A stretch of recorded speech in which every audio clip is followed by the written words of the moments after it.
ഓർമ്മയുണ്ടോ 2020 ആ ജനുവരി 11 12 Kundannoor holy faith H2O, Kannadikkad golden Kayaloram, Nettoor Kettezhathukadavu Jain coral cove, Nettoor alpha serene എന്നീ വൻകിട ഫ്ളാറ്റുകൾ ഒരൊറ്റ ബട്ടണിൽ നിലംപൊത്തിയ ദൃശ്യം മലയാളിയുടെ ഓർമ്മയിൽ നിന്ന് അത്ര പെട്ടെന്നങ്ങുമായില്ല.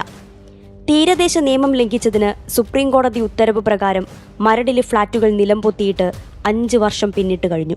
പ്രദേശം പുതിയ നിർമ്മിതികൾക്ക് യോഗ്യമാണെന്ന് വിദഗ്ധർ കണ്ട് സാക്ഷ്യപ്പെടുത്തുകയും ചെയ്തിട്ടുണ്ട്.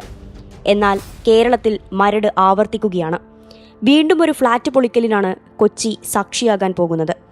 എന്താണ് വൈറ്റില സിൽവർ സാൻഡ് ഐലൻഡിലെ ചന്ദർകുഞ്ച് ആർമി ടവേഴ്സ് പൊളിക്കാനും പുനർനിർമ്മിക്കാനുമുള്ള ഹൈക്കോടതി ഉത്തരവിന് പിന്നിൽ? വിണ്ടുകീറിയ ചുമരുകൾ, തറയിൽ നിന്ന് ഇളകി പുറത്തേക്ക് വരുന്ന ടൈലുകൾ, ചോർന്നൊലിക്കുന്ന പൈപ്പുകൾ, ഏതു നിമിഷവും തകർന്നു വീഴുമെന്ന നിലയിൽ ഒരു ഫ്ളാറ്റ് സമുച്ചയം. കോണിപ്പടികൾക്കിടയിലും ബീമുകളിലും കോൺക്രീറ്റ് അടർന്ന് തുരുമ്പിച്ച കമ്പികൾ പുറത്തേക്ക് ഊന്നി നിൽക്കുന്നു. ചിലയിടത്ത് അത് സിമന്റിട്ട് അടച്ചിട്ടുണ്ട്. പാർക്കിംഗ് ഏരിയയിലടക്കം ചോർച്ച. മേൽക്കൂരയിൽ അടർന്നു നിൽക്കുന്ന സീലിംഗ് എപ്പോൾ വേണമെങ്കിലും താഴേക്ക് പതിക്കാം. ലിഫ്റ്റിനോട് ചേർന്നുള്ള ചുമരിലും തറയിലുമായി ഇളകിയ ടൈലുകൾ ഒന്നുറപ്പിക്കാൻ സെല്ലോ ടാപ്പ് കൊണ്ട് ഒട്ടിച്ചു വെച്ചിരിക്കുന്നു. നിർമ്മാണത്തിൽ അടിമുടി അപാകത.